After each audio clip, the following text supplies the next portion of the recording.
Capítulo 34. 17 horas 51 minutos. 13 de septiembre de 2552.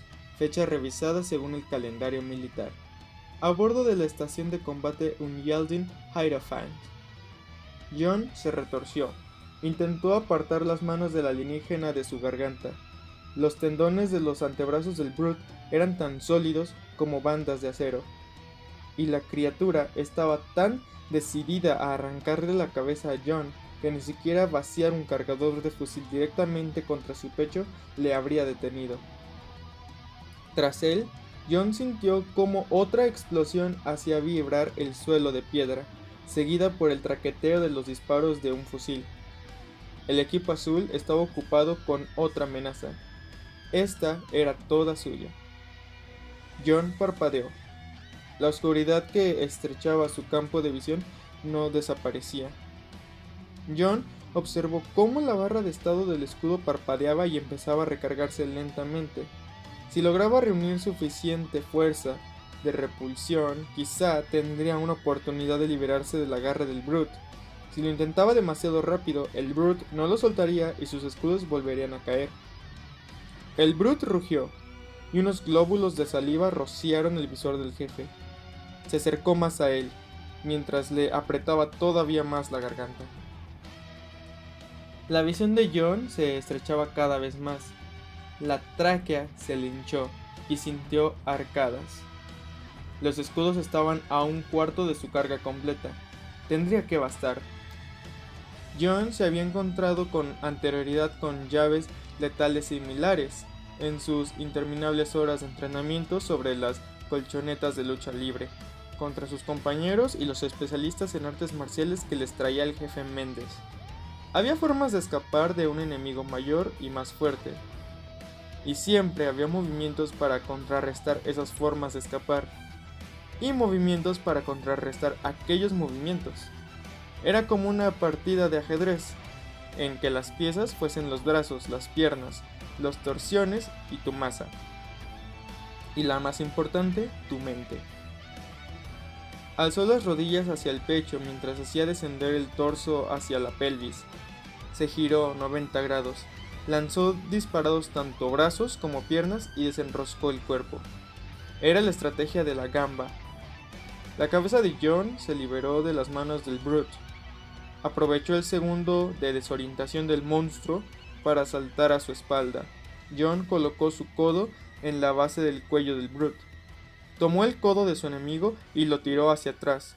Lo dobló y empujó con todas sus fuerzas, hasta un punto en que el brazo de cualquier humano o élite se hubiese roto.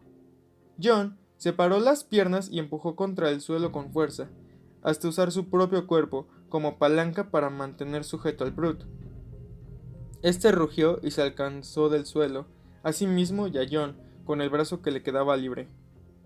¡No lo harás!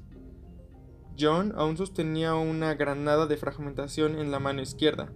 Arrancó la anilla de seguridad, estiró el brazo alrededor hasta llegar debajo del cuerpo del Brute, se la pegó al cinturón. Se apartó y aprovechó para dar una patada al brazo que lo mantenía en alto. El Brute se desplomó sobre el suelo con un grito de rabia. La granada detonó. Los alzó a los dos a 1 metro del suelo y aterrizaron de nuevo. Esta vez acompañados por un chasquido húmedo, pulposo. La cabeza del Brute muerto se había partido al chocar contra el suelo. El jefe maestro se apartó con una voltereta y se puso en pie de un salto. Echó un vistazo, intentando localizar al equipo azul. Los enormes pilares le bloqueaban el campo de visión, pero pudo ver en el sensor de movimiento que Fred estaba tras una columna más abajo, a la izquierda, y que Will estaba en la de la derecha. No había ninguna marca que indicase la posición de Grace, pero sí que captaba algunos movimientos borrosos más allá de los arcos de la entrada al templo. Y había algo más. Ni Will ni Fred habían comprobado el estado de Jon a través del comunicador. Aquel silencio significaba problemas.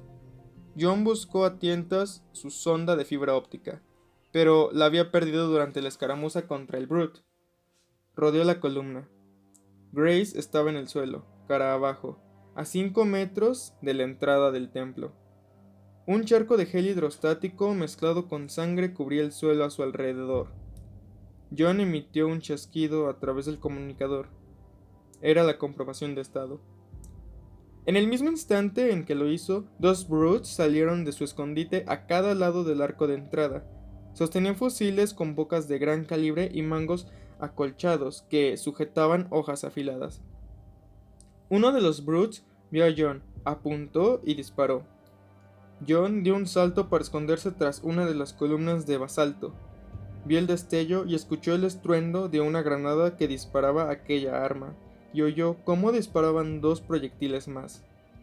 La primera granada impactó en la otra banda del pilar y explotó. El aumento de la presión hizo que los dientes le vibraran.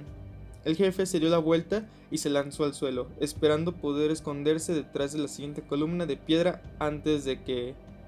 La segunda y la tercera granadas impactaron y detonaron, al lado del pilar donde se encontraba él solo un segundo antes.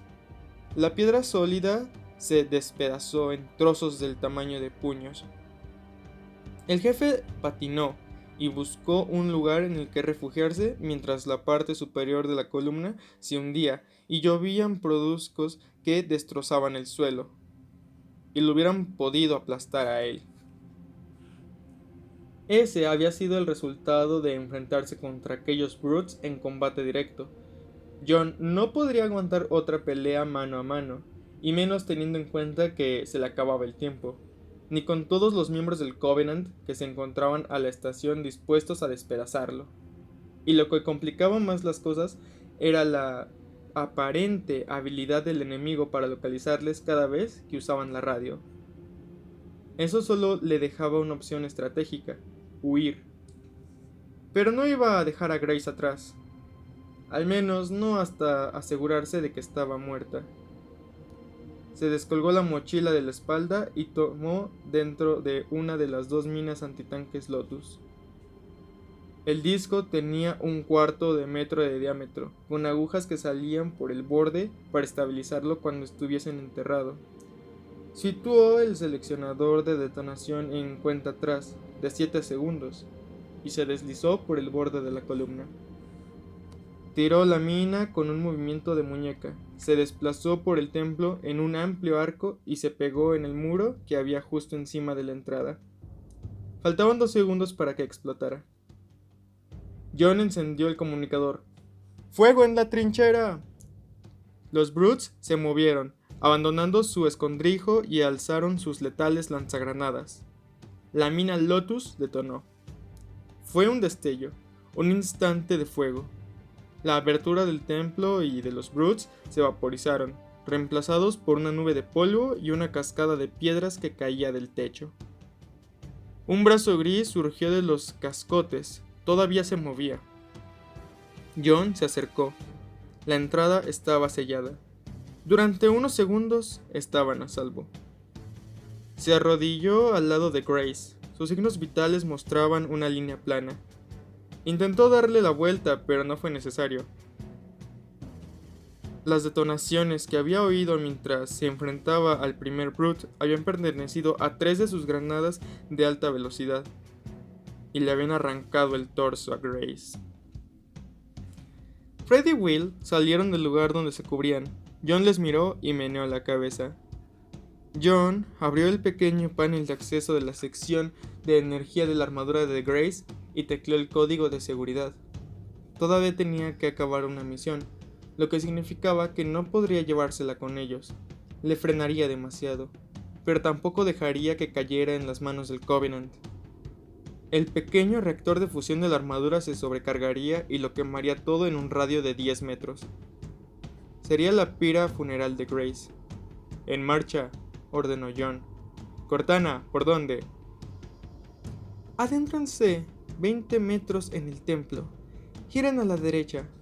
Hay una entrada cerrada, una escotilla de acceso para mecánicos. La abriré y la cerraré cuando la hayan cruzado. ¡Rápido! Me encuentro una resistencia cada vez más poderosa de la CIA de la estación. Aunque he bloqueado los canales de seguridad, los rumores de intrusos se están divulgando por canales de comunicación privados. Su voz reflejaba un curioso eco. Quizás fuese una reverberación de los Covenant que intentaba triangular su señal, o quizás se trataba de algún otro efecto. ¿De qué le había advertido? ¿De complicaciones imprevisibles si se usaba una copia de Cortana? Comprendido. Hizo una señal a Fred y a Will para que avanzasen. Miró por última vez a Grace y empezó a caminar rápida y silenciosamente. No había más contactos por movimiento en el templo. El jefe pudo ver a Grunts, Jackals, élites y Hunters pintados en los muros, en las sombras, a causa de la luz que atravesaba las vidrieras. Esas pinturas parecían moverse, se arrodillaban ante algo que estaba más allá. El jefe deseó haber tenido más tiempo para poder grabarlo todo en video. El equipo azul avanzó 30 metros y giró ante una sección de la pared que se desplazó. El conducto podría permitir el paso de 2 mecánicos de lado, pero John tuvo que agacharse y doblarse para poder entrar. Will y Fred le siguieron. Cortana cerró la puerta tras ellos. Avanzaron por el estrecho conducto hasta un recodo de 90 grados, que después caía. Will sujetó una cuerda y bajaron haciendo rapel unos cuantos metros, hasta aterrizar sobre una plataforma. John se encontró mirando una cueva excavada en la roca que se alzaba 90 metros y que desaparecía en las sombras, en la distancia. El espacio estaba ocupado por 512 reactores de fusión que parecían conchas planas, con forma de espiral, colocadas en filas y columnas de 8. Cada uno tenía el tamaño de una nave de transporte Pelican y rezumbaban energía, soltaban oleadas y oleadas de calor. Las zonas abiertas entre reactores estaban ocupadas por una maraña de conductos de plasma, y bullían con el enjambre de miles de mecánicos voladores que se ocupaban de la maquinaria. Unas pequeñas ráfagas de una luz tenue, formadas por el plasma que se había filtrado, daban vueltas como pequeños torbellinos, y los intensos vórtices magnéticos de la caverna los sacudían hasta convertirlos en espuma luminosa. Era una labor impresionante de ingeniería. Era como si los arquitectos de la estación hubiesen excavado aquella sala en el corazón de un asteroide y hubiesen construido a su alrededor el resto de la instalación. Will señaló al otro lado de la sala 3 Jackals que cruzaban a pie una pasarela. El equipo azul tomó posiciones y no se movió. Allí, anunció Cortana. Tras esa plataforma hay una terminal del subsistema de reactores. John hizo un gesto con la mano para Will y Fred. Esperó a que los guardias Jackal pasasen y después cruzó corriendo la plataforma. Se quitó el chip de Cortana y lo insertó en la terminal. Estoy dentro, informó Cortana 3 segundos después. Hay muy pocas medidas contra intrusos en este sistema. Podré llevar a cabo la sobrecarga. He encontrado una ruta de salida para el equipo azul. La he cargado en sus sistemas de navegación. Debería de ser lo bastante discreta para permitirles volver al hangar de reparaciones sin que les detecten. Una vez estén allí, denme la orden y empezaré. Tardaré unos 10 minutos en sobrecargar esas instalaciones, y no hay manera de detenerlo una vez haya empezado. Jefe, tiene que estar seguro. Esta estación y la flota Covenant pueden saltar a la Tierra en los próximos 10 minutos, conjeturó John. Miró a Fred y a Will, y asintieron, como si pudiesen leerle la mente. Cortana, procede ya con la sobrecarga. La luz de los reactores cambió. El azul del plasma se puso blanco y se extendió como veneno por los conductos. Sobrecarga iniciada, anunció la copia de Cortana. Sugiero que el equipo azul se dirija a máxima velocidad hacia la salida. Un triángulo de navegación indicaba una escalerilla que subía hasta la pasarela que tenía encima John. John señaló con 2 dedos a Fred y a Will y después hizo una seña con la cabeza a los Jackals que patrullaban. Fred y Will se agacharon y esperaron a que él fuese en primer lugar. John trepó por la escalerilla. Cuando estaba cerca de la parte superior, resonaron 3 disparos detrás de él. El sonido casi quedó ahogado por las reverberaciones cada vez más intensas de los reactores. Llegó a la pasarela y vio a los 3 Jackals tendidos, muertos. Comprobó con su fusil ambas direcciones y les hizo una seña a Will y a Fred para que les acompañasen. La cuenta atrás indicaba 9 minutos con 47 segundos. El calor y la luz de los reactores se hacía cada vez más potentes, y los escudos de John parpadearon ligeramente. El equipo azul llegó a la carrera a un ascensor. Entraron. Las puertas se cerraron y la cabina se puso en marcha. Cuando las puertas se volvieron a abrir, la artificial luz solar azulada llenó la cabina, acompañada por las sombras de 2 élites que esperaban el ascensor. El equipo azul abrió fuego y derribaron a los 2 élites que rociaron el suelo de sangre. El jefe se asomó por el borde de la puerta del ascensor y vio una red de fuentes y tubos y una de las curiosas cascadas que ascendían desde el centro. Era una sala de enfriamiento para los reactores que había dejado. El agua de los canales humeaba, hervía. Vio que los élites del Covenant y varios Hunters se habían reunido en la entrada del templo, a 100 metros a su derecha. Sobre el templo, docenas de Banshees daban vueltas, buscando a sus presas. Un grupo de Grunts había logrado abrir una entrada al templo. Un destello de luz y fuego escapó del interior, como una llamarada alargada. Abrazó a los Grunts y a los élites que estaban supervisando los trabajos. «Adiós, Grace», susurró John. La detonación de su reactor les conseguiría un poco de tiempo, mientras las fuerzas del Covenant intentaban dilucidar lo que había sucedido. Quizás pensarían que el equipo azul seguía en el interior del templo. Con su última acción, Grace se había llevado por delante a una docena de Grunts y a 4 élites. Se habría sentido complacida. John se volvió hacia el extremo más alejado de la enorme estancia y vislumbró una banda de material translúcido en el muro. Llevaba a los hangares de reparación a las escotillas de aire que había detrás. Aquella era su salida. Miró el contador de emisiones, 8 minutos 42 segundos. También tenían que llegar rápidamente. Su mirada se clavó en los Banshees, que seguían en el aire. Buscó a Linda, que debía de seguir apostada en alguna parte de la extraña geometría de aquella estación. Podía estar en cualquier parte. Había kilómetros de techos y cornisas donde esconderse. John encendió su radio.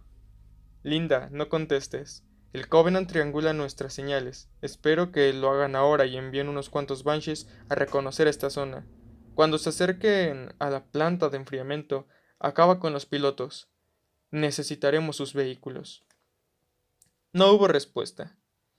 ¿Significaba eso que Linda había comprendido, o que iba a ayudarles, o que estaba muerta? Como John esperaba, 3 Banshees se separaron de la partida de búsqueda que daba vueltas alrededor del templo y viraron hacia ellos.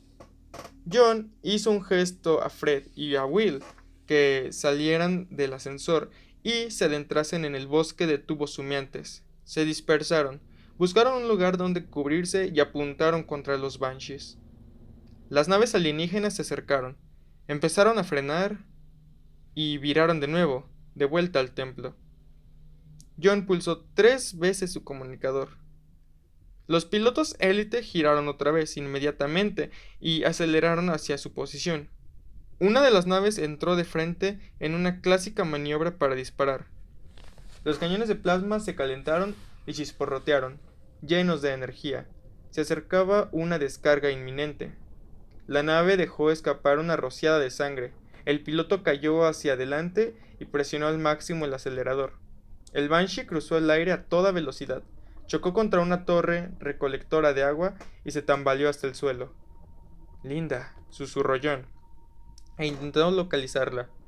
A juzgar por el rastro de sangre, había logrado introducir un proyectil a través de la diminuta área expuesta de la cabina, que había rebotado en el interior de forma letal.